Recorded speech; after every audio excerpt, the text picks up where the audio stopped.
Hey everyone, happy last week.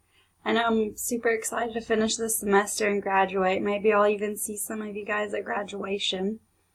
Something I learned this semester that I plan to carry with me is the advice about the ethical dilemmas that we may face in our career.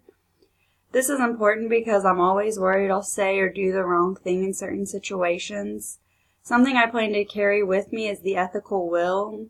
I plan to look back at this and remember why I love my job and how I can be the best employee in order to benefit my coworkers and the students I work with.